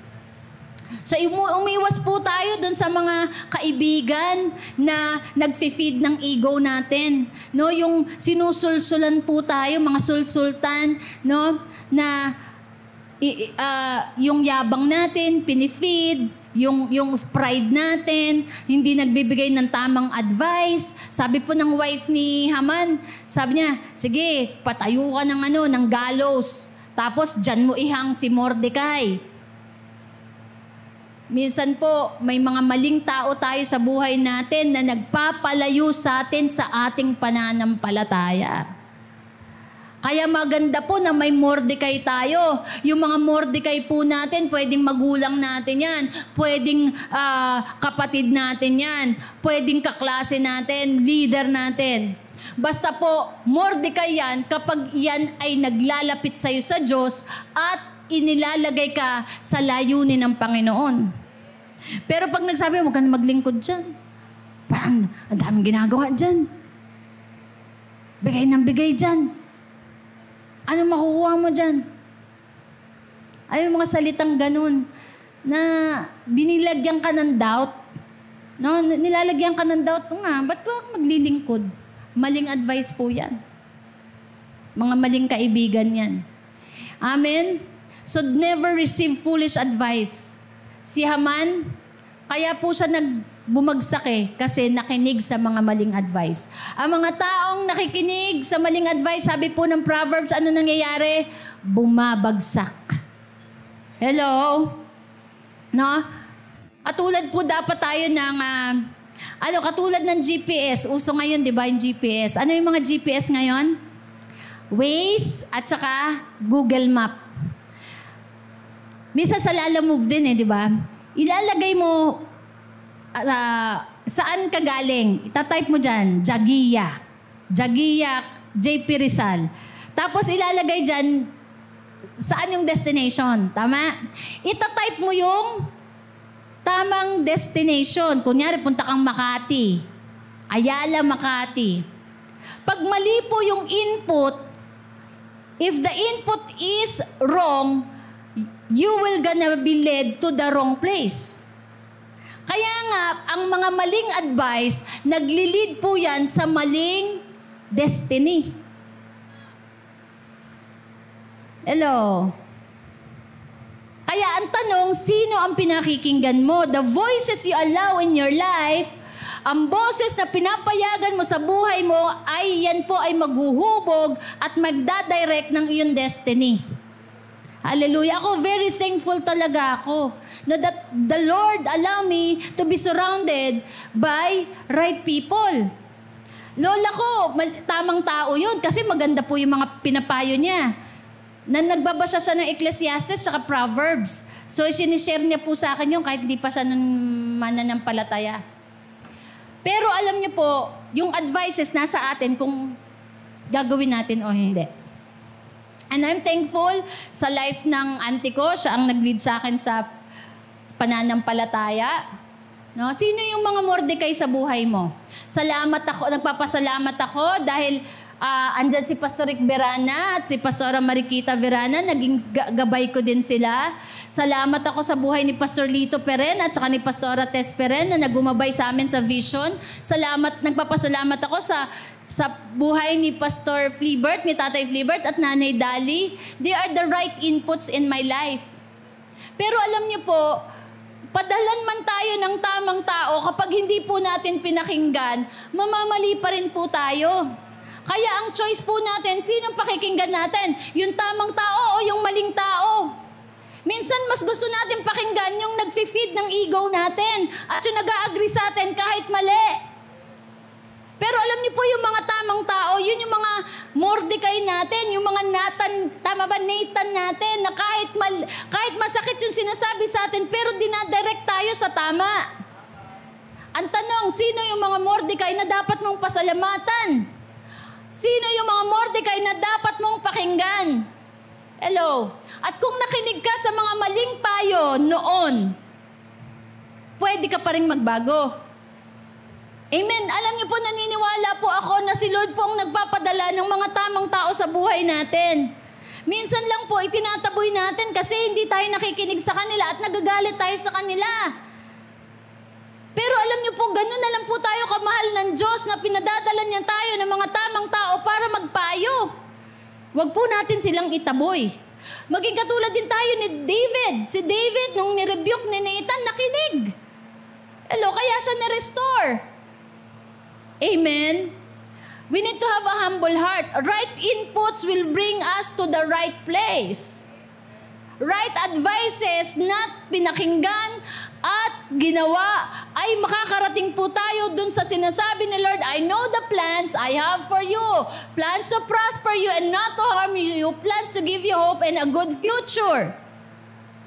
Ang maghahatid po sa atin doon sa good future na yan ay yung mga taong idinatid sa atin ng Panginoon na pakikinggan po natin.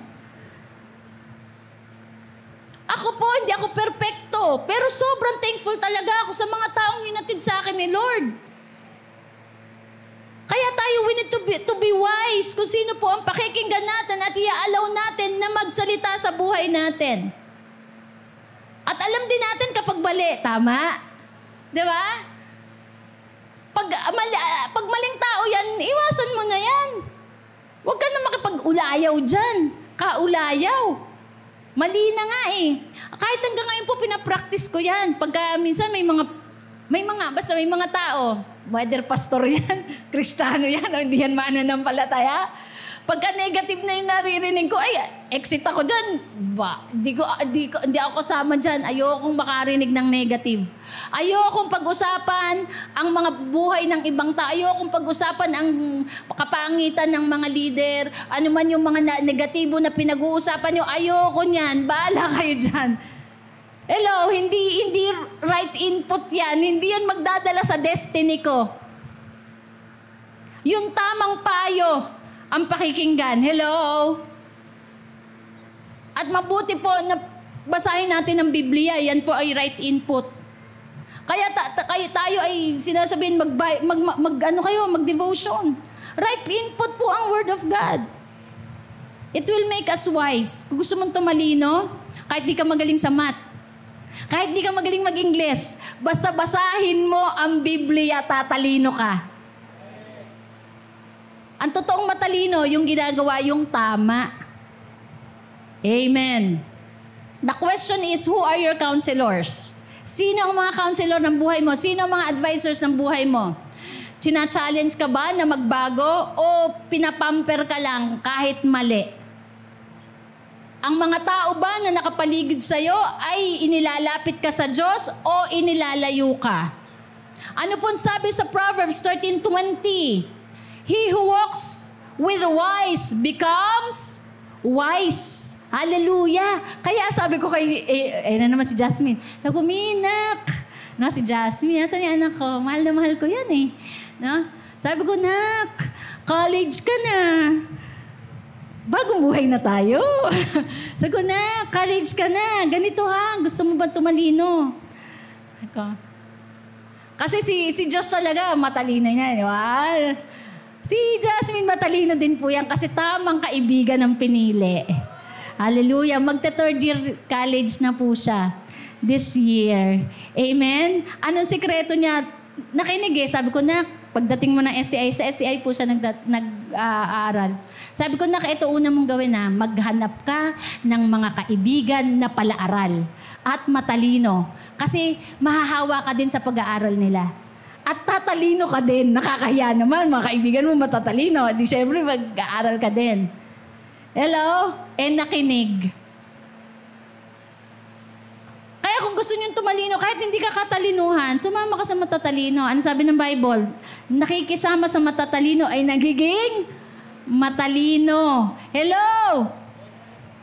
Kasi sinong kasama mo palagi, yun ang magiging ikaw. Kapag puro mabisyo ang kasama mo, di magiging mabisyo ka din. Kapag ang kasama mo, mga walang pangarap, di mawawalan ka din ng pangarap. Hallelujah. Asamahan mo yung mga matatalino, yung mga naglilingkod kay Lord. No? Yung masisipag para mahawa ka. Yun ang totoong wise. Pinipili mo rin kung sino sinasamahan mo. Amen? And last, choices shape your legacy. Choices shape your legacy. Ang mga pinipili mo o decision mo ay bumubuo ng pamana o legasiya. Kung ano ang pinili mo ngayon, yan ang iiwanan mo sa next generation. Amen? Hallelujah. The question is, what do you want to live in the next generation? Anong gusto mong iwanan sa iyong mga anak? Ang gusto kong iwanan sa aking mga anak ay ang pagbibisyo. Alam niyo, sabi ng sabi ng tatay, ikaw wag kang tulad sa akin Wag kang iinom ng alak, wag kang magsisigarilyo, masama yun. Naiintindihan mo? Sabi ng bata, opo. O sige, bili mo ako ng sigarilyo at saka ng El Grande. Sabi po ng patalastas, ang nakikita ng mga bata sa mga matatanda ay nagmumukhang tama kapag ito ay nakikita nila sa nakakatanda. Hello? Kung anong pipiliin mo, yun ay ipapamana mo. Amen. Kung piliin mo maglingkod kay Lord, maglilingkod din ang mga anak mo sa Diyos. Kung pipiliin mong manampalataya sa Diyos, yun din ang ipapamana mo sa iyong mga anak. Amen. Hallelujah. Si Pastor Alan, hindi talaga nawawala siya sa preaching ko, no? Si Pastor Alan po kasi nag-iisang anak yon. Ang tatay at nanay niya kasi mga reverend. Libita talaga yung asawa ko na yun Na-observe ko sa kanya, pag may mga sakit po yung anak namin, nililay hands niya yun. Hindi yun bibili muna sa Mercury, ililay hands niya muna. Ang observation ko sa kanya, namana niya po yung pananampalataya sa kanyang mga magulang. Kasi si Papa at si Mama, naabutan ko po sila. No? Pag may mga problema, ang unang resort nila prayer. Si Mama po yon, kahit gaganuhan, antok yung nakita mo, nagpe-pray po siya. Laging nagpe-pray. Sabi niya nga, si Alan daw, muntik nang hindi matuloy kasi nga, ayaw lumabas Tapos, kailangan daw i-CS. Sabi ni Mama, hindi, normal. Kasi nung araw, ang pastor nun, mukhang kawawa, di ba? Walang pang pa-CS Normal. Nag-pray. Nag-pray sila. Talagang silang mag-asawa, nag-pray. Lumabas ng normal si Pastor Alan. Ang pogi pa, di ba? Hallelujah. Kaya ngayon, ang mana na nakuha ni Pastor Alan ay paglilingkod. Paglilingkod sa Diyos. Pananampalataya sa Diyos. Pananalangin sa Diyos. Kaya pag yan talaga, may pagsubok kami, sasabihin niya, God will provide. God will heal. Amen? No? Kaya yung choices natin, yung mga decision po natin, legasiya natin yan sa mga anak natin. Akala lang natin ngayon, walang effect yan. Pero darating ang panahon, no? Parang lang yan, pamana, kunyari yung bahay. No, hindi pa nila yan makukuha kung hindi mamamatay nung namatay na si Pastor Berara at si Pastor tinayuan ni Pastor Alan. Ayaw nun magpastor. Di ba, Josh? O, di ba? Pastor Jeff? O, di ba? O, mga maglilingkod kayo, di ba? Hallelujah, mga legasiya kayo. Legasiya tayo. Noon, di ko sukat akalain, makakapag talagang, sabi ko nun, Lord, ang magpapastor si Pastor Alan, siya na lang, back up ako, Lord, dito lang ako sa tabi. Pero never kong nakita ang sarili ko, maglilid ako ng congregation. Pero dahil nakita ko kay Pastor Birana, nakita ko kay Pastor Marikita kung paano sila naglingkod at nagmahal sa Diyos, nagmahal sa tao. Si Pastor Alan, ganun din, halos di na matulog. No? Yung gabi, ginagawang araw, yung araw, ginagawang gabi. Talagang, minsan, napapabayaan na ang kanyang magandang asawa. Hindi naman, hindi niya po ako napapabayaan. Pero nakita ko, na-witness ko po sa kanya kung paano niya mahalin si Lord. At paano siya maglingkod. Hello, kaya ngayon tinuloy ko. Kaya kayo magtutuloy din. Amen? Palakpakan natin si Lord. Hallelujah. Alam niyo po, Mordecai's faithfulness led to promotion. Ang katapatan po ni Mordecai, may nakakakita o wala. May nakakarinig o wala. Naging tapat po siya. Siya po ay naitataas, pinarangalan at naging daan sa kaligtasan ng bayan. Alam niyo po, pag si Lord ang gumante, matindi. E di eto na, no? Sabi niya, papatayin ng hari. E di naproteksyon na ng hari dahil sa kanyang katapatan. Ngayon, tuloy-tuloy pa rin, tuloy-tuloy ang buhay. Ito na, ang pagkilos ng Diyos, hindi mo talaga maunawaan, no? Pag siya ang kumilos, ito na, nagkaroon ng insomnia. Si King Artaxerxes, nilagyan ng insomnia ni Lord. Tapos hindi makatulog ang hari. Sabi niya, hindi ako makatulog. O sige nga, kumuha ka ng mga Book of Chronicles dyan. Yung mga listahan ng mga ginawa ng mga magigiting na bayani. E di ngayon, habang nagpapaantok ang hari, binasahan siya. Nabasa po ang ginawa ni Mordecai. Isinulat pala yun. Naisulat ang ginawa ni Mordecai. Sabi niya, ito po ang isang magiting na ginawa. Meron pong dalawang nagbabalak na patayin ka, laban sa'yo para patayin ka. Ang pangalan niya po ay si Mordecai. Nagulat ang hari. Sabi niya, oh, may tao palang gumawa niyan. Sabi niya, nabigyan ba siya ng reward? Sabi nung nagbabasa, hindi po. O ngayon, sabi niya, kailangan siyang bigyan ng reward. Pagkilos ng Diyos. Hindi pa babayaan ng Diyos na hindi ma-reward ang mabuting ginawa mo. Di eto na. E di si Haman, dumating. Sabi ni Haman, sabi ng hari, Haman, kung ikaw ang ipaparangalan, ano ang gusto mong tanggapin? Dahil ma-pride, akala niya siya. Sabi niya, mahal na hari, suotan mo ng iyong robe. Tapos, iikot mo sa kabayo. Kartela ba yon? Wala pa kasing BMW nun eh. Iikot mo sa buong bayan at isigaw mo na siya ay isang bayani! Siya ay isang bayani! Sabi ni Haman, kasi akala niya siya eh. O sige, sabi niya, magandang idea. Sige, kunin mo yung robe ko at kumuha ka din ng kalesa, gawin mo yan kay Mordecai. Yung taong galit na galit siya. Hiyang-hiya siya. Alam niyo, kaya pag ma-pride, binabagsak eh. Hiyang-hiya siya, kinuha niya yung robe, binihisa niya si Mordecai, nilagay niya sa kalesa, tapos habang nakasakay si Mordecai sa kalesa, siya ang sumigaw, siya ang bayani! Siya ang bayani! Siya ang bayani! Hello?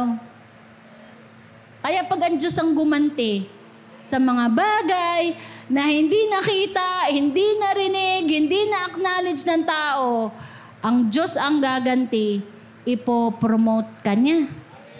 Amen, palakpakan natin si Lord. Kaya sabi dyan, pati pangalan niya, alam niyo ba, nasa history si Mordecai. Wala siyang title, wala siyang mataas na posisyon. Pero dahil sa kanyang katapatan, naligtas ang 400,000, kasama siya sa history, sa pagdiriwang na hanggang ngayon ay parte ng selebrasyon ng mga Hudyo. The celebration, the Feast of Purim. Kaya meron pong Feast of Purim hanggang ngayon. Inaalala po nila ang pagliligtas sa 400,000 population of Jew because of Esther and Mordecai. Amen? Palakpakan natin si Lord. Kaya ikaw, history maker ka! Kung akala mo lang walang epekto yung ginagawa mo ngayong paglilingkod, meron! Sabi ni Ate V, meron! Meron! Meron! Sabihin mo sa katabi mo, meron! May epekto yan! Hindi kakalimutan ng Diyos yan! He is not unjust to forgive all the things, the good things that you have done for the sake of His name. Yung patay ka na, yung pangalan mo, binabanggit pa rin ng mga tao kasi malaki ang nagawa mo sa buhay nila. That is legacy. Hallelujah! At sabi ng Bible, anuman ang itanim mo, aanihin mo. Kung maganda at mabuti, I tell you, ito po ang sinabi ng Biblia. Magtanim ka ng maganda. Aanihin mo yan. At kung hindi mo man nakikita pa yan, aani at aani ka pa rin. Iyan ay isang encouragement at isang warning. Do not be mocked. Sabi ng Bible, Galatians chapter 6, do not be deceived. Do not be deceived. Do not be deceived. Huwag kayong padaya. God is not mocked. For whatever a man sows, he will reap. Ano man ang itanim ng isang tao, aanihin niya. Kaya iyan po ay warning sa mga gumagawa ng mali at laban sa kalooban ng Diyos at laban sa kapwa. Dahil pag nagtanim ka ng masama, eventually, aani ka ng masama. That is the principle din po yan ng nature. Alam nga naman, nagtanim ka ng buto ng mangga, santo lang lumabas. Pero pag nagtanim ka ng mabuti, kahit, sabi ni Jesus, di ba? Mahalin mo ang iyong kaaway. Ipanalangin mo, nagpe-persecute sa'yo. Pagtatanim ng maganda yan. At pag ginawa mo yan, aani ka ng maganda galing sa Diyos. Amen? Hallelujah! Kaya bawat decision po natin na ginagawa natin ay isang buto. You will harvest the result. Tayo po ang aani, whether good or bad. You will reap what you sow. Your choices write your legacy. Amen? Sa katapa, yung isa, yung ano po, Kuya Noel, no? In Tagalog, ang bawat desisyon ay parang binhi. Parang ito ay isang buto. May aanihin kang bunga. Mabuti man yan or masama. Sige, tuloy mo, Kuya Noel. Ayan lang nakalagay. Amen. So your choices write your legacy. Ano ang pipiliin mo ngayon? Parang katulad ng chess. Asan si Ninong Antoy? Parang chess lang yan, di ba?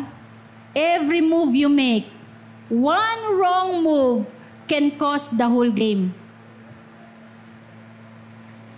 Pero every right move can give you a winning end.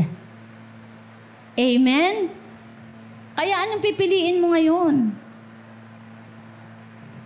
Habang bukas ang ating pagkaisipan, pinaliliwanag sa atin ng banal na Espiritu, piliin po natin ang tama. Amen. What kind of legacy are you building today? It's not tomorrow, huwag mo nang ipagpaliban, baka huli na ang lahat. Ngayon, ang tamang panahon. Tamang pagpili. Amen? Hallelujah. Tumayo po tayong lahat.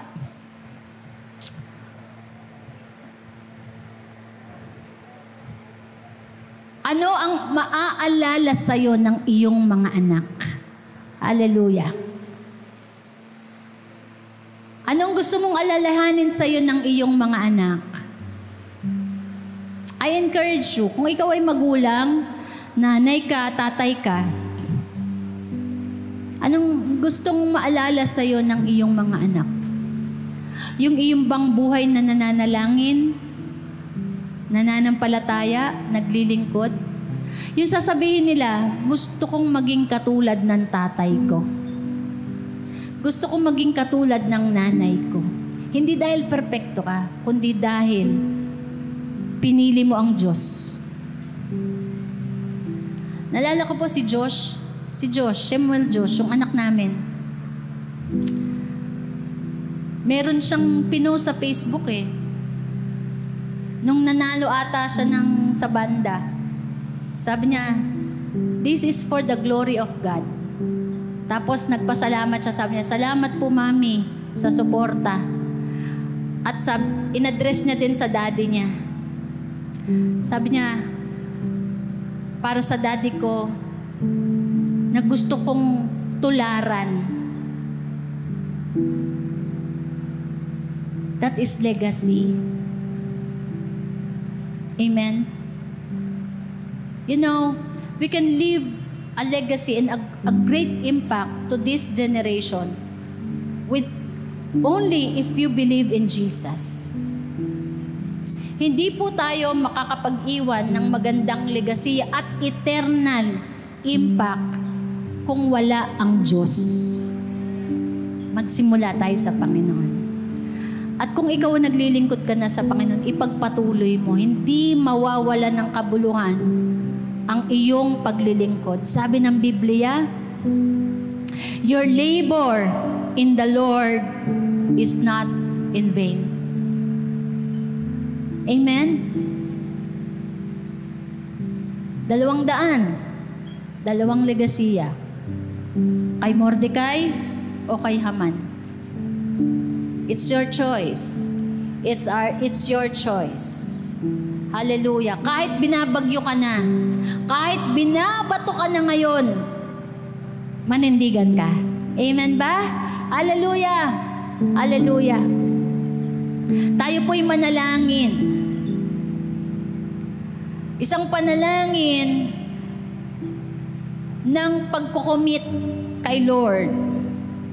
Alam niyo po, kahit linggo-linggo pa po natin, at dapat lang na linggo-linggo talaga tayong nagde-dedicate at nagko-commit ng buhay kay Lord. Pinaaalala po natin sa ating sarili na ang buhay po natin ay para sa Diyos lang. At ang lakas po natin ay para sa paglilingkod sa Diyos. Linggo-linggo po yan, gagawin natin. Iparirinig din natin sa ating pamilya, sa ating mga anak, na iisa lang ang Diyos na dapat paglingkuran. Ang Diyos na sumama kay Shadrach, Meshach at Abednego, sumama kay Daniel. Ang Diyos na naligligtas sa 400,000 ng mga Hudyo. Ang Diyos na nagpalaya sa buong Israel, 3 million Israel nagpalaya at pinadaan sa dagat. Ang Diyos ni Joshua, ang Diyos ni Esther, ang Diyos ni Ruth na isang balo, pero tinawag, ni-reward ang katapatan. Amen. Ang Diyos po natin ay buhay. Ang Diyos po natin ay makapangyarihan. Siya po ang may lalang ng langit at lupa. He is the beginning and the end, and He is the Alpha and the Omega, the King of Kings and the Lord of Lords. Walang ibang Diyos na dapat paglingkuran, siya lang. I-confess natin yan. Lord, Ikaw lang. Ikaw ang aking Diyos. Ang Diyos ni Abraham, ang Diyos ni Isaac, at ang Diyos ni Jacob. Ang Diyos ng Israel ay ang aking Diyos. That is their legacy. Legacy of faith. Legacy of service. And that is the legacy that we are going to leave to this generation. Matibay. Matibay na paninindigan sa ating pananampalataya. Hindi mo makita ngayon ang resulta, pero pakikinabangan ng susunod na henerasyon. Amen? Hallelujah. Minsan pa po tayo manalangin, itaas mo ang iyong kamay, kausapin mo si Lord, magpasalamat ka sa kaligtasan, magpasalamat ka na ikaw ay tinawag, ikaw ay pinili. Hallelujah. Kausapin mo siya at sabihin mo ang iyong commitment kay Lord. Humingi ka ng tawad kung ikaw ay nakaisip na mag-backslide, kung ikaw ay nakaisip na tumalikod at huminto. Ang Diyos po natin ay mapagpatawad. Wala naman siya ibang gustong gawin kundi tayo manumbalik sa Kanya.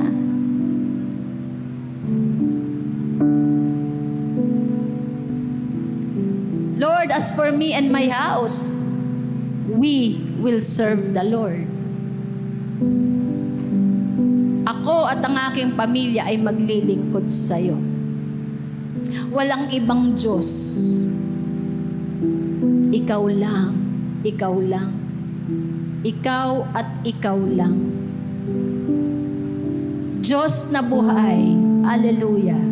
Hallelujah. Hallelujah. Salamat po, Panginoon. Pagpalain mo ang henerasyon na to, Panginoon. Pagpalain mo patuloy ang mga naglilingkod sa iyo. Pagpalain mo patuloy ang nagtatapat sa iyo, Panginoon. Ang mga Mordecai ng generation na to na hindi tumigil.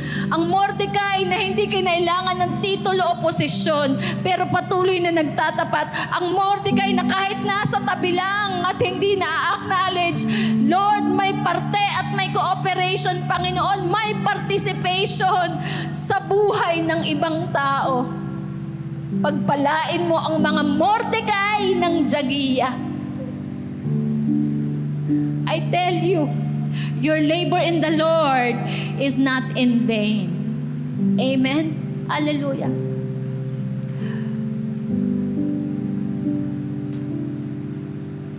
Umawit po tayo ng isang awit sa Panginoon, yung itatanghal kita.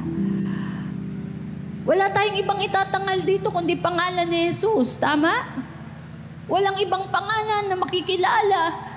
Ang Diyos na buhay, hindi pwedeng itapat, hindi kayang itapat. Walang katapat na Diyos. Kahit si Baal, walang sinabi si Baal. Bumagsak na tumba. Dahil ang mga Diyos-Diyosan ay walang buhay. Ang Diyos lamang na lumikha, ang katotohanan, ang buhay at ang daan. Hallelujah. Salamat po, Panginoon. Salamat, Lord.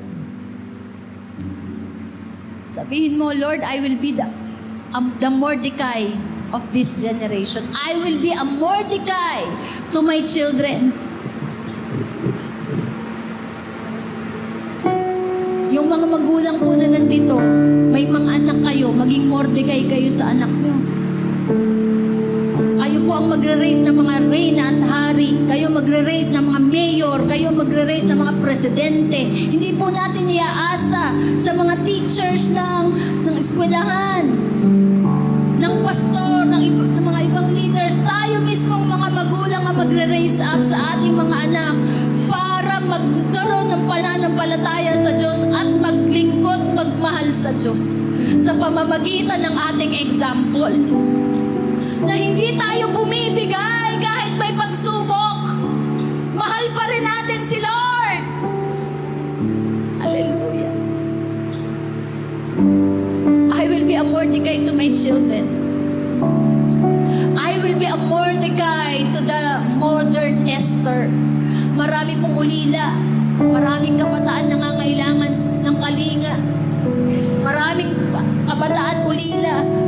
Ligaw. Pero kapag ikaw na Mordecai, ikaw magbibigay sa kanila ng direksyon. Kung ginagawa mo na yan, I tell you, cheer up. Kasama mo si Lord. You are making a history. You are making a transformation. You are making an impact. Hallelujah. Salamat, Lord. Salamat po, Panginoon.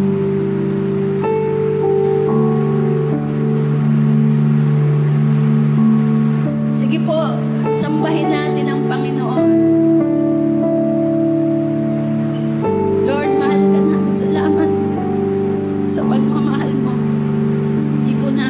makalimutan.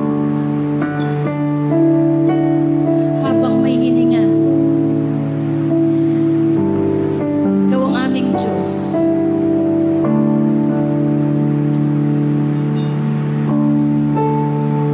Hallelujah. Pwede mo itaas ang iyong kamay. Kausapin mo ang Panginoon. I-commit mo ang pamilya mo. At kung ikaw may mga disciples na, mga elementary, high school, i-commit mo, Lord. Gamitin mo akong Mordecai. Amen. Hallelujah.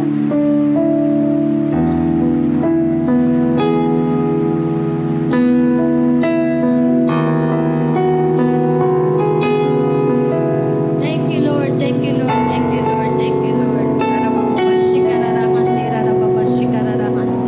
Hindi ko na kayo papupuntahin dito, pero itaas mo ang kamay mo.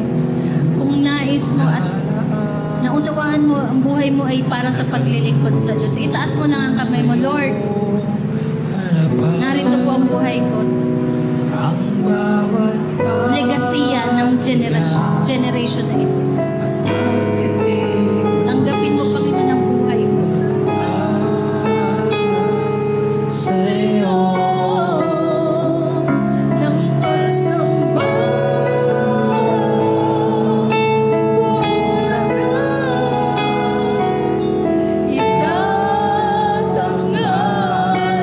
kita. Nawa'y tanggapin ang buhay na nakalulugod sa iyong harapan. Ang bawat paghinga at pagtingin ng puso'y mag-aalay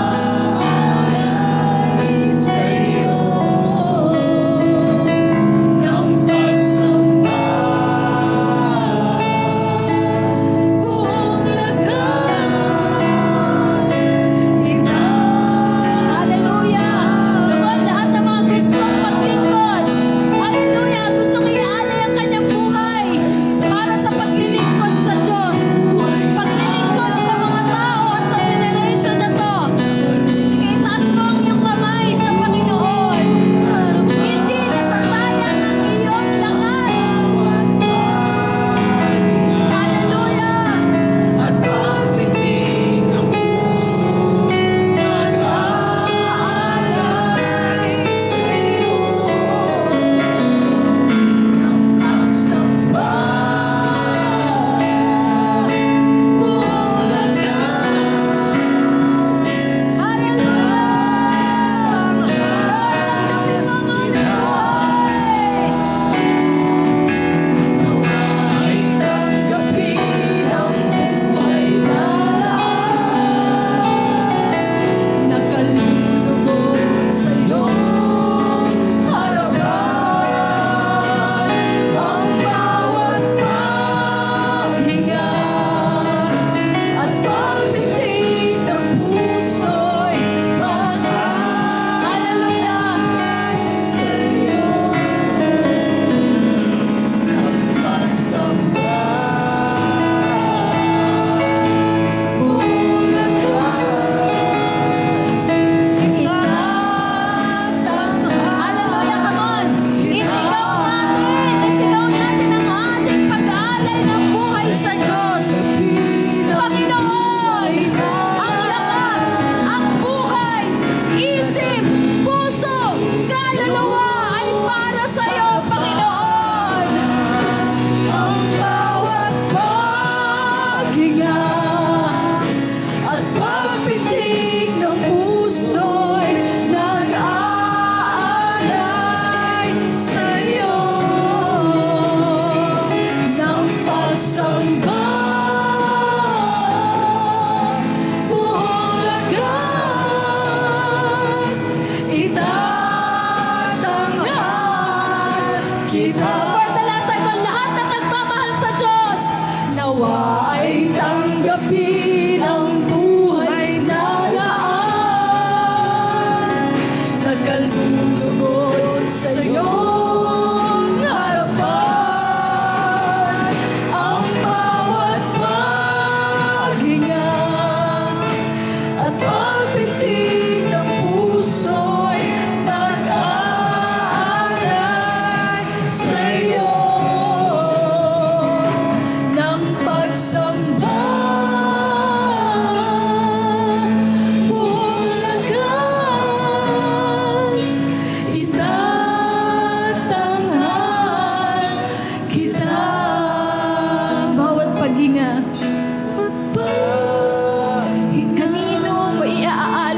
pag-ibig mo at bawat pinsik ng puso mo. Sa'yo ng pagsamba, buong lakas itatanghal kita. For the last time, lahat po tayo. Bawat paghinga at pagpitig ng puso'y mag-aalay sa'yo ng pagsamba, buong lakas itatanghal kita. Hallelujah, Panginoon. Ito pong aming panalangin. Sa bawat salita na lalabas sa aming bibig, ikaw at laging ikaw.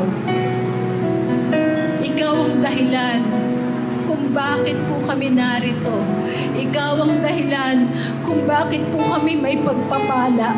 Ikaw ang dahilan kung bakit po kami naligtas mula sa impyerno. Ikaw ang dahilan kung bakit po kami may buhay na walang hanggan. Ikaw, ikaw, ikaw. At tanging ikaw lang ang maririnig ng aming mga anak. Ikaw ang maririnig ng mga kabataan. Ikaw ang maririnig. Buong pusong nagpapasalamat. At laging sabi-sabihin, maglilingkod ako sa iyo, aking Panginoon. Maglilingkod ako sa iyo, ako at ang aking pamilya. Maglilingkod sa Diyos na buhay. Hallelujah! Hallelujah!